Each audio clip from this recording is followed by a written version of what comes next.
تانگورے نے ایک گہری سانس لی اور بے حد ٹھہرے ہوئے لہجے میں بولا، میں حسنات احمد کے گھر سے بول رہا ہوں، میرے پاس چلی آؤ نیلا، مجھے تمہاری ضرورت ہے۔ ہاں، مجھے تمہاری ضرورت ہے۔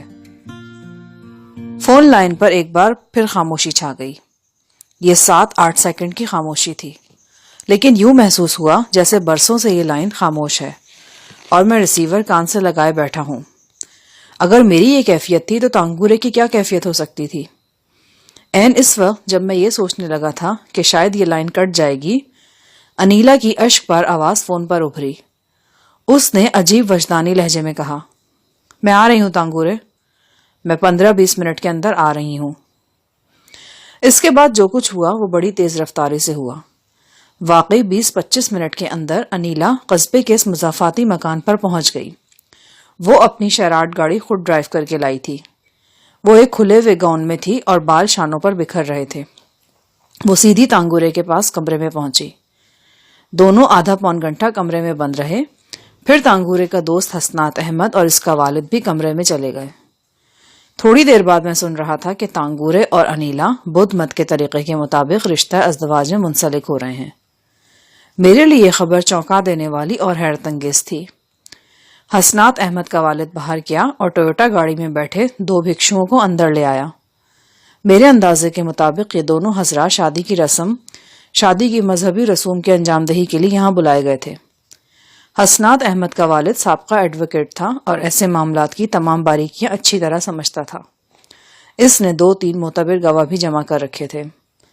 آدھے گھنٹے کے اندر بند کمرے میں انیلا کی شادی کی تمام رسوم ادا ہو گئی اور وہ مس انیلا سے مسز انیلا تانگورے بن گئی۔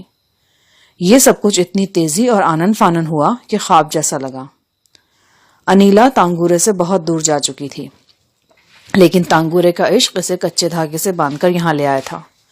ان دونوں نے سارے فاصلے ایک ہی جست میں طے کیے تھے اور ایک بار پھر یکجان 2 قالب ہو گئے تھے۔ ایسا کیوں ہوا؟ اس سوال کا جواب کم از کم میرے لیے تو بہت آسان تھا۔ تانگورے اب تک اس قسم کا قیدی بنا رہا تھا جو اس نے مقدس گھاٹی پر کھائی تھی۔ یہی وجہ تھی کہ انیلا کی سخت کوششوں کے باوجود وہ اس سے دور رہا تھا۔ اب چونکہ اس نے وہ قسم پوری کر لی تھی اور نومی کو کھیل کے میدان میں شکست دے دی تھی، لہٰذا اپنے بازو کھول کر اس نے انیلا کو پکارا تھا۔ انیلا نے بھی والہانہ جرأت کا ثبوت دیا تھا اور سب طرف سے آنکھیں بند کر کے تانگورے کی باہوں میں سما گئی تھی۔ یہ ذرا منفرد قسم کی شادی تھی۔ لڑکی ہندو تھی اور لڑکے کا تعلق بدھ مت سے تھا۔ مجھے ٹھیک سے معلوم نہیں تھا کہ بدھ مت میں غیر مذہب کے فرد سے شادی کرنے کے کیا قواعد و ضوابط تھے اور یہ شادی کس انداز میں انجام پائی تھی۔ بہر طور یہ بات اب طے تھی کہ یہ شادی ہو چکی تھی۔ جیسا کہ مجھے کئی روز بعد معلوم ہوا، اس شادی کے لیے انیلا نے ہندو مت چھوڑ کر بدھ مت اختیار کر لیا تھا۔ میں کمرے میں داخل ہوا تو تانگورے اور انیلا پہلو بہ پہلو صوفے پر بیٹھے تھے اور حسنات احمد ان کی تصویریں اتار رہا تھا۔ انیلا اسی لباس میں تھی جس میں یہاں پہنچی تھی، صرف اس نے ایک عروسی اوڑھنی سر پر رکھ لی تھی۔ اس اوڑھنی میں وہ ہمیشہ سے زیادہ خوبصورت اور دلکش نظر آ رہی تھی۔ تانگورے نے سر پر ایک پگڑی سی رکھی ہوئی تھی۔ مجھے دیکھ کر دونوں کھڑے ہو گئے۔ ان دونوں نے مجھے پرنام کیا اور پھر مقامی انداز میں میرے پاؤں چھونے کی کوشش کی۔ میں نے دونوں کو مبارکباد دی اور نیک تمناؤں کا اظہار کیا۔ اب کیا پروگرام ہے؟ میں نے تانگورے سے پوچھا۔ شب عروسی منانے کا۔ وہ دلکش انداز میں مسکرایا۔ اس کی آنکھوں میں فتح مندی جھلک رہی تھی۔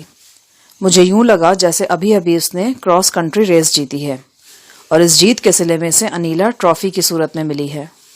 انیلا کی آنکھیں بھی 2 خوبصورت ستاروں کی طرح چمک رہی تھیں۔ اس چمک سے پھوٹنے والی مسرت اور طمانینت کو لفظوں میں بیان کرنا ممکن نہیں تھا۔ وہ بہت پیاری سی لڑکی تھی اور گفتگو میں رکھ رکھاؤ اس کا ترہ امتیاز تھا۔ اس کی گفتگو میں مہذب الفاظ کی بھرمار ہوتی تھی۔ پلیز، تھینکس، ایکسکیوز می جیسے الفاظ وہ مسلسل اور بڑے دلکش انداز میں استعمال کرتی تھی۔ اچانک ایک آواز نے سب کو چونکا دیا۔ یہ کسی گاڑی کے انجن کا شور تھا۔ ذرا دیر میں یہ شور مکان کے عین سامنے پہنچ گیا۔ میں نے لپک کر کھڑکی سے پردہ ہٹایا۔ ایک ہی لمحے میں میرے اور ہم سب کے بدترین خدشات حقیقت کا روپ دھار گئے۔ حسنات کے مکان کے عین سامنے 2 پولیس گاڑیاں نظر آ رہی تھیں۔ میرے دیکھتے ہی دیکھتے گاڑیوں کے پچھلے دروازے کھلے اور ان میں سے پولیس کے جوان چھلانگیں لگا کر نیچے اترنے لگے۔ وہ سب کے سب مسلح اور پوری طرح چوکس تھے۔ کمرے میں موجود ہر فرد کا چہرہ خوف اور حیرت کی آماج کا بن گیا۔ اب کیا کرنا ہے؟ میں نے تانگورے سے پوچھا۔ مجھے نہیں معلوم، اس نے عجیب سی لاتعلقی سے کہا۔ اس کا چہرہ بالکل سپاٹ نظر آ رہا تھا، آنکھوں کی چمک بھی دھندلانے لگی تھی۔ یوں لگا جیسے وہ خود کو ذہنی طور پر گرفتاری کے لیے پہلے ہی تیار کر چکا ہو۔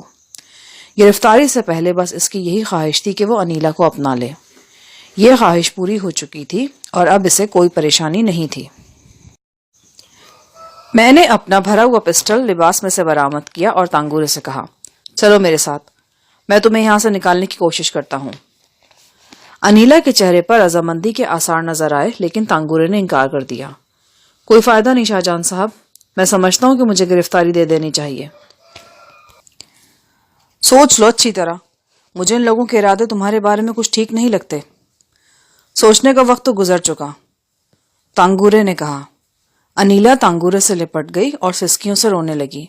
اسے رونا ہی چاہیے تھا، یہ اس کی سہاگ رات تھی اور اس کا دلہا بے ایمانہ تشدد کا شکار ہونے کے لیے لاک اپ کی طرف جا رہا تھا۔ میں تمہیں نہیں جانے دوں گی، وہ تمہیں زندہ نہیں چھوڑیں گے۔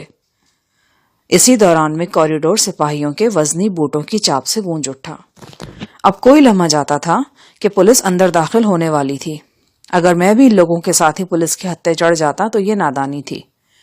میں عقبی دروازہ کھول کر گھر کے پچھلے صحن میں آیا۔ پتھروں کی 7 فٹ اونچی دیوار باؤنڈری کا کام دے رہی تھی۔ میں نے پھرتی سے یہ باؤنڈری کراس کی اور ڈھلان کے گھنے درختوں میں آ گیا۔ جلد ہی اونچے نیچے پتھروں اور بے تحاشا سبزے نے مجھے اپنی اوٹ میں چھپا لیا۔ حسنات کے گھر سے نکلنے کے بعد واپس اپنی رہائش گاہ پر جانا غلطی تھی۔ میں نے یہ غلطی نہیں کی۔ نیچے مقامی آبادی میں واقع ایک چھوٹے سے ہوٹل کے چھوٹے سے مسافر خانے میں رات بسر کرنا میرے لیے ایک یادگار تجربہ ثابت ہوا۔ ساری رات گڑگڑی کی آواز اور قہوے کی خوشبو میرے ارد گرد چکراتی رہی اور سرائے کا مالک ایک الغوزہ نما پہاڑی ساز بجا کر ویکینڈ کی خوشی مناتا رہا۔ صبح سرائے میں قصبے کی تمام چیدہ خبریں گردش کرنے لگیں۔ ان میں سب سے اہم خبر یہ تھی کہ رات کو تانگورے کو گرفتار کر لیا گیا، مگر اس خبر میں تانگورے اور انیلا کی شادی کا کہیں ذکر نہ تھا۔ لوگ جو باتیں کر رہے تھے ان سے یہی اندازہ ہوتا تھا کہ تانگورے کو اس کے کسی دوست کے گھر سے پکڑا گیا ہے۔ اس کے دوست کو بھی ساتھ ہی گرفتار کر لیا گیا تھا اور دوست کے اہل خانہ کا کچھ پتہ نہیں۔ معلوم نہیں وہ بھاگ گئے ہیں یا ساتھ ہی پکڑے گئے ہیں۔ اس سارے چرچے میں انیلا کا ذکر تک نہ تھا۔ صاف ظاہر تھا کہ سردار فیملی اور سیٹھ شاستری لال کا اثر و رسوخ کام آیا ہے۔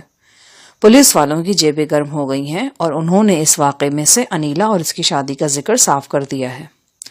جو لوگ اس بارے میں کچھ کہہ سکتے تھے انہیں پکڑ لیا گیا تھا یا ڈرا دھمکا کر چپ کرا دیا گیا تھا۔ کل کلاں پیسے کے زور پر اس شادی کو عدالت میں غلط بھی ثابت کیا جا سکتا تھا، بلکہ اگر ضرورت پڑتی تو تانگورے اور اس کے دوست پر اغوا اور حبس بیجا کے اضافی کیس بھی بنائے جا سکتے تھے۔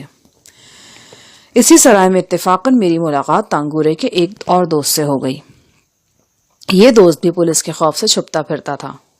اس کا نام وجے تھا اور اس نے بھی کراس کنٹری ریس میں حصہ لے کر 8ویں پوزیشن حاصل کی تھی۔ وجے پڑھا لکھا نوجوان تھا اور کافی ذہین تھا۔ تانگورے کی گرفتاری سے وہ کافی فکر مند نظر آتا تھا۔ اسے اصل بات کا تو پتہ نہیں تھا، لیکن اسے اندازہ تھا کہ تانگورے اور اس کے ساتھیوں کے ساتھ جو کچھ ہو رہا ہے اس میں تانگورے کے رومانس کا بھی حصہ ہے۔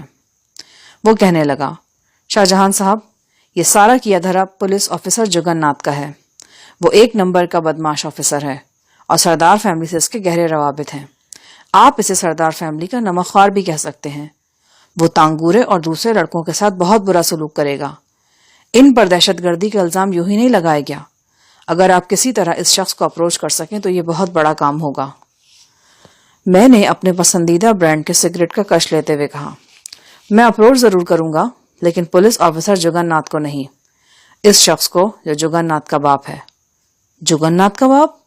ہاں، سردار فیملی کا سربراہ، سردار بہادر سنگھ۔ وہ گاڈ فادر بنتا ہے نا، آج رات اس کی ساری فادری ناک کے راستے نکل جائے گی۔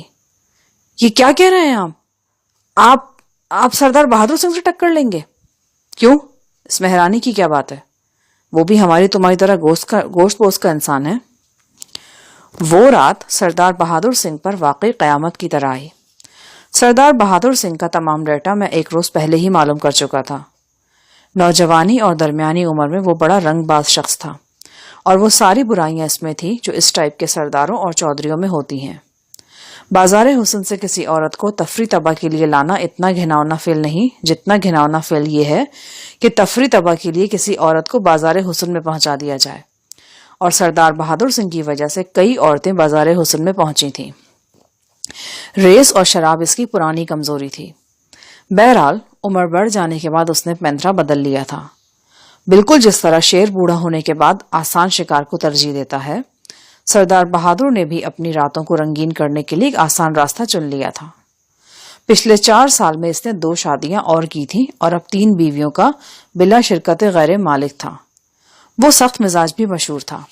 سنا تھا کہ وہ اپنے ماتوبین کو بجلی کے ہیٹر کے ذریعے سزا دیتا ہے. بدقسمت فرد کو اس نیم برہنہ کر کے چارپائی کے ساتھ باندھ دیا جاتا. بندشیں اتنی مضبوط ہوتی تھی کہ وہ شخص ہل بھی نہیں سکتا تھا. اس کے قریب ہیٹر لگا دیا جاتا. ہیٹر کو جسم سے خاص فاصلے پر رکھا جاتا تھا. وہ نہ تو اتنا نزدیک ہوتا کہ کھال جل جائے اور نہ اتنا دور کہ بدقسمت شخص کی اذیت میں کمی ہو.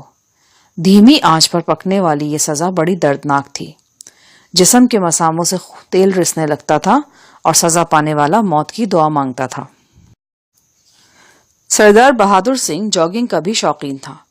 وہ شام کے بعد جاگنگ کے لیے نکلتا تھا. کبھی کبھی اس کا ایتھلیٹ بیٹا نومی بھی ساتھ ہوتا تھا، تاہم وہ اکثر و بیشتر تنہا ہی ہوتا تھا. 2 عدد دیو ہیکل کتوں اور ایک باڈی گارڈ کے ساتھ وہ اپنی شاندار شیورلیٹ میں کمپنی پارک کی طرف جاتا تھا. پارک کے مین گیٹ کے سامنے وہ گاڑی سے اترتا تھا اور پارک کی بیرونی دیوار کے ساتھ ساتھ جاگنگ شروع کر دیتا تھا. اس شام وہ 5 منٹ سے زیادہ جاگنگ نہیں کر سکا. جو ہی وہ سڑک کے ایک نیم تاریک حصے میں پہنچا، ایک کار تیزی سے اس کے قریب آئی. اس کار کی ڈرائیونگ نشست پر تانگورے کا دوست وجے تھا. میں نے پچھلی نشست سنبھال رکھی تھی. میں نے احتیاطاً اپنے سر پر وہی ٹوپی چڑھا لی تھی جو آنکھوں کے سوا پورا چہرہ چھپا سکتی تھی. گاڑی سے اترتے ہی میں لہیم شہیم بہادر سنگھ پر جھپٹا. اس سے پہلے کہ وہ چیختا یا اپنے دفاع میں کوئی حرکت کرتا، میں نے اس کی کن پٹی پر ایک جچا تلا ہاتھ رسید کیا. اس کی اینک اچھل کر دور جا گری اور وہ کٹے ہوئے شہتیر کی طرح میری باہوں میں آ رہا. وہ نیم بے ہوش ہو گیا تھا. میں نے اسے کھینچ کر ٹویوٹا کار کی پچھلی نشست پر ڈالا، پھر اس کی اینک سڑک سے اٹھا کر جیب میں رکھی. اگلے ہی لمحے کار وہاں سے روانہ ہو چکی تھی. یہ کارروائی بمشکل 15 سیکنڈ میں مکمل ہو گئی. وہ ایک عام سائز کا کمرہ تھا. کھڑکیوں پر پردے گرے ہوئے تھے. وال کلاک رات کا 9 بجے کا وقت بتا رہا تھا. میرے ہاتھ میں بھرا ہوا پسٹل تھا. سردار بہادر سنگھ میرے سامنے صوفے پر بیٹھا تھا. وہ سرخ رنگ کے ٹریک سوٹ میں ملوث تھا.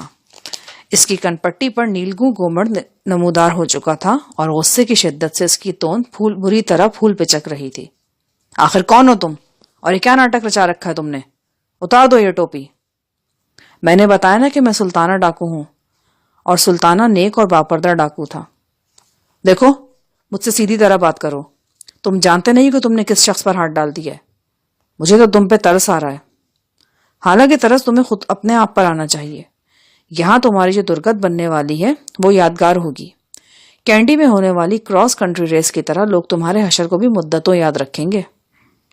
سردار بہادر سنگھ نے مجھے یوں دیکھا جیسے میری ذہنی صحت پر شک کر رہا ہو.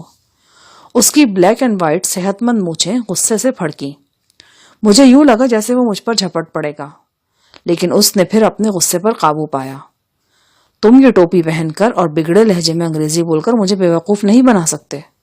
میرا خیال ہے کہ تم رام سنہا کے بیٹے کے کوئی دوست ہو، اور تمہاری بدبختی نے تمہیں اکسایا ہے کہ میرے ساتھ ایسا سلوک کرو. اس نے خود کو ایک شاندار گالی دی اور اعلان کیا کہ وہ بہت کتی شہ ہے اور حشر نشر کر دے گا. اس دھمکی کا اختتام اس نے ان الفاظ میں کیا: دیکھو، میں تمہیں ایک آخری موقع دیتا ہوں. یہ پسٹل ہٹا لو اور مجھے یہاں سے جانے دو. آخری موقع وہ دیتے ہیں جو صورتحال کو سنبھالنا چاہتے ہیں. میں تو بگاڑنا چاہتا ہوں. اس کے ساتھ ہی میں نے بیٹھے بیٹھے ایک زوردار ٹانگ سردار بہادر سنگھ کی سخت توند پر رسید کی. وہ صوفے سے گرتے گرتے بچا. اس کے ساتھ ہی اس کی آنکھیں حیرت اور غصے سے ابل پڑیں. نوریلیا کی معزز ترین فیملی، اس معزز ترین فیملی کا فرد اور اس کے ساتھ یہ سلوک، سردار بہادر سنگھ کی سمجھ نہیں آ رہا تھا کہ وہ کس بھیانک خواب کی دلدل میں پھنس گیا ہے۔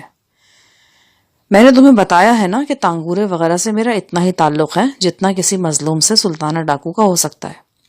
نوریلیا میں جتنے بھی تانگورے ہیں میں ان سب کا مددگار ہوں، اور جتنے بھی سردار بہادر سنگھ ہیں میں ان کا وہی حشر کروں گا جو آج تمہارا کرنے والا ہوں۔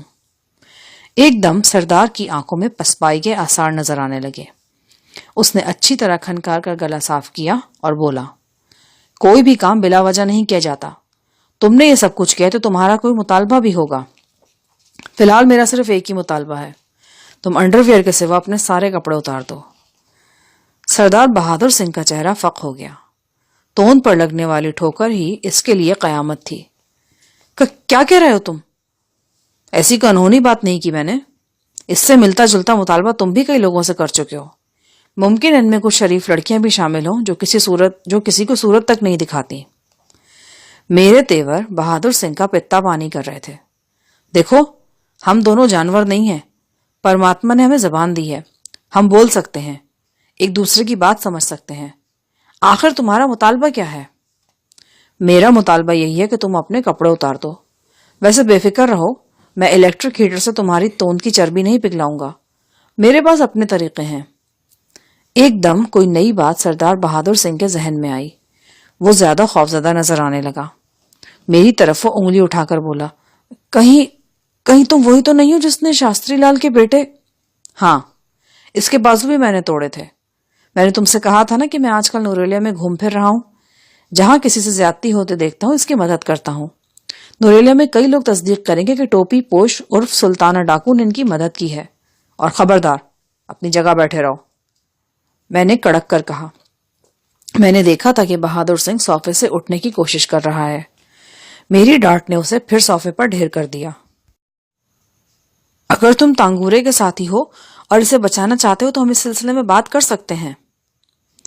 میں فی الحال ایک ہی بات چاہتا ہوں، تم اپنا لباس اپنے جسم سے علیحدہ کر دو۔ مجھے لگتا ہے تمہارا دماغ ٹھیک نہیں ہے، بہادر سنگھ نے غصے سے کہا۔ میں ایک دم اس پر پل پڑا۔ گھونسے، ٹھوکریں، تھپڑ، سب کچھ میں نے اس پر نچھاور کر دیا۔ 2 منٹ بعد وہ مادر ذات برہنہ میرے سامنے فرش پر پڑا تھا اور ہانپ رہا تھا۔ اس کا لباس دھچیوں کی صورت میں کمرے میں بکھرا ہوا تھا۔ میں نے الماری میں سے ایک آٹو فوکس کیمرہ نکال لیا۔ نوریلیا اور سری لنکا چھوڑنے سے پہلے میں اپنے ساتھ 2 پاؤں والے سری لنکن ہاتھی کے چند یادگار فوٹو لے جانا چاہتا تھا۔ جو ہی کیمرہ میرے ہاتھ میں آیا، سردار بہادر سنگھ چیخا، یہ کیا کر رہے ہو تم؟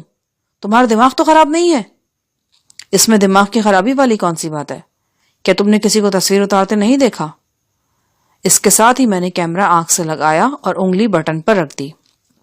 سردار بہادر کی آنکھیں حیرت سے ابل پڑی۔ وہ چیختا ہوا مجھ پر جھپٹا۔ یہ بڑا شاندار پوز تھا۔ سردار بہادر بڑی دبنگ شخصیت کا مالک تھا۔ لباس سے بے نیاز ہو کر وہ کچھ اور بھی دبنگ نظر آنے لگا تھا۔ میں نے کھٹ سے تصویر اتاری اور اس کے ساتھ ہی ٹانگ کی جچی تلی ضرب اس کے چہرے پر لگائی۔ وہ ڈکراتا ہوا دیوار سے جا ٹکرایا اور پھر پھسل کر چاروں شانے چت ہو گیا۔ میں نے اسی پوز میں اس کی 2 تصویریں مزید اتار لیں۔ وہ جنونیوں کے انداز میں چیخنے چلانے اور وائیویلا کرنے لگا۔ اس کے ساتھ ساتھ اس کے ہاتھ اپنا آپ چھپانے کی کوشش بھی کر رہے تھے، لیکن یہ کوشش ایسی ہی تھی جیسے جیبی رومال کسی ہاتھی کی آنکھوں پر باندھنے کی کوشش کی جائے یا ایک مختصر سے لحاف سے 2 منزلہ مکان کو ڈھانپا جائے۔ وہ گرانڈیل شخص تھا اور ان لوگوں میں سے تھا جن کے بارے میں کہا جاتا ہے کہ وہ بڑے دل و دماغ کے مالک ہوتے ہیں۔ پچھلے 6-7 برس میں ایسے بہت سے لوگ میری زندگی میں آئے تھے۔ میں اپنی زبان میں انہیں پیاز کہا کرتا تھا۔ پیاز ہی کی طرح یہ لوگ بھی تہ دردہ چھلکوں میں چھپے رہتے ہیں۔ یہ لوگ اپنی ذات کے سوا کسی سے مخلص نہیں ہوتے اور کبھی کبھی تو اپنے آپ سے بھی دغا کرنے لگتے ہیں۔ میں ایک ایسے ہی بڑے دل دماغ والے شخص کو جانتا ہوں۔ اس نے یک کے بعد دیگرے 4 شادیاں کی تھی لیکن صرف ایک بچہ پیدا کیا تھا۔ وہ ان بچوں کو بھاری بھرکم گالیاں دیتا تھا جو اس نے پیدا ہی نہیں کیے تھے، اور کہتا تھا کہ یہ بچے ہمارے نہیں ہوتے، قدرت کے بچے ہوتے ہیں۔ ہم انہیں پالنے پوسنے اور اچھا شہری بنانے کے چکر میں اپنی ساری زندگی برباد کر لیتے ہیں۔ یہ سردار بہادر بھی اسی گرانڈیل قبیلے کا فرد تھا۔ چیختے چیختے وہ ایک بار پھر مجھ پر جھپٹا۔ اس مرتبہ اس کا ارادہ کیمرہ چھیننے کا تھا۔ میں نے پہلو بچا کر اسے ٹانگ رسید کی۔ وہ باتھ روم کے دروازے سے ٹکرایا اور اسے کھولتا ہوا اندر جا گرا۔ اس کا چہرہ کئی جگہ سے زخمی تھا۔ اس حالت میں وہ ٹوائلٹ کے قریب پڑا بڑا مضحکہ خیز لگ رہا تھا، کسی شریر کارٹونسٹ کا شاہکار۔ میں نے اس کی 2 باوقار قسم کی تصاویر مزید بنائی اور فلیش گن اتار کر کیمرہ الماری میں رکھ دیا اور مقفل کر دی الماری۔ جو کچھ تم کر رہے ہو اس پر تم کو بہت پچھتانا پڑے گا، میں تمہارے پورے خاندان کو۔ اس کی آواز پھٹ گئی اور بات کے الفاظ یوں آپس میں گٹمٹ ہوئے کہ کچھ سمجھ میں ہی نہیں آ سکا۔ میں اس کی کربناک جھلاہٹ سے پوری طرح لطف اندوز ہو رہا تھا۔ یہ کمرہ مکان کے وسط میں واقع تھا اور خاصا محفوظ تھا۔ میں جانتا تھا کہ بہادر سنگھ کتنا بھی وائیولا کر لے، آواز باہر نہیں جائے گی۔ کچھ دیر جنونیوں کی طرح چیخنے اور مجھے اور تانگورے کو خطرناک دھمکیاں دینے کے بعد سردار بہادر سنگھ ایک دم پرسکون ہو گیا۔ غالباً غم و غصے کے شدید حملے کے بعد ایک بار پھر اس کے دماغ نے کام کرنا شروع کر دیا تھا اور اسے اندازہ ہو رہا تھا کہ چیخو پکار کر کے نہ وہ مجھے ڈرا سکتا ہے اور نہ اپنی آواز کسی دوسرے تک پہنچا سکتا ہے۔ اسے چیخو پکار کرتے قریباً 10 منٹ تو ہو ہی گئے تھے۔ اگر کسی نے چیخو پکار سن کر اس کمرے تک آنا ہوتا تو اب تک آ چکا ہوتا۔ وہ اس قابل بھی نہیں تھا کہ مجھ سے ہاتھا پائی کر کے مجھے زیر کر لیتا۔ اب اس کے پاس ایک ہی راستہ رہ گیا تھا، وہ تحمل سے کام لیتا اور کچھ لو اور کچھ دو کے طریقے پر عمل کر کے اس بلا سے جان چھڑانے کی کوشش کرتا جو میری صورت میں پچھلے 2 گھنٹے سے چمٹے ہوئے تھی۔ وہ اٹھ کر بیٹھ گیا۔ میں عمر میں تم سے دگنا بڑا ہوں، شاید تمہارے بڑے بھی اسی عمر کے ہوں گے۔ ان کا تصور ذہن میں لاؤ اور سوچو کہ میرے ساتھ جو سلوک تم کر رہے ہو یہ کرنا چاہیے یا نہیں۔ اب وہ اپنا جسم چھپانے کی کوشش نہیں کر رہا تھا اور ٹانگیں سمیٹ کر دیوار سے ٹیک لگا کر بیٹھا تھا۔ میں نے کہا، شیطان کی کوئی عمر نہیں ہے اور اسی طرح فرشتے بھی کم سن یا عمر رسیدہ نہیں ہوتے۔ انسان اپنے کردار کی وجہ سے احترام یا تضحیق کا حقدار ہوتا ہے، اپنی عمر کی وجہ سے نہیں۔ تم چاہتے ہو کہ میں اپنے کسی بزرگ کا تصور کروں، لیکن کیا تم نے کبھی اپنے تصور کو آواز دی ہے؟ میری معلومات کے مطابق صرف 2 سال پیشتر تم نے ایک 18 سال کی لڑکی سے بیاہ رچایا ہے۔ اس کی عمر تم سے 3 گنا کم ہے اور اس بیچاری کا وزن تمہاری توند سے بھی تھوڑا کم ہے۔ رات کے اندھیرے میں اسے نوچتے کھسوٹتے ہوئے کیا تمہیں کبھی اپنی 22 سالہ بیٹی کا تصور ذہن میں نہیں آیا؟ وہ اپنی مونچھیں پھڑکا کر بولا، تم مجھے تاؤ دلانے کی کوشش کر رہے ہو، لیکن میں چاہتا ہوں کہ ہم آرام سے بیٹھ کر بات کریں۔ آرام سے تو بیٹھے ہوئے ہو، اور کیا چاہتے ہو؟ مجھے لباس چاہیے۔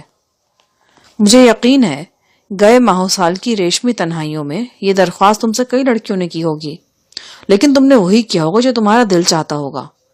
بہرحال میں تمہیں مایوس نہیں کروں گا۔ میں اٹھ کر 7 والے کمرے میں گیا اور وہاں سے ایک دھوتی قمیض لا کر بہادر سنگھ کو دے دی۔ یہ وجے کے انکل کا لباس تھا۔ یہ مکان بھی انہی لوگوں کا تھا۔ اہل خانہ کینڈی کے کھیل دیکھنے کینڈی گئے ہوئے تھے اور ابھی تک واپس نہیں آئے تھے۔ ان کی غیر موجودگی میں وجے اور میں اس مکان میں مختار کل کی حیثیت رکھتے تھے۔ باریک سوتی قمیض بہادر سنگھ کو کافی تنگ تھی اور اس میں بہادر سنگھ کی توند کسی زچہ کی طرح پھنسی ہوئی تھی۔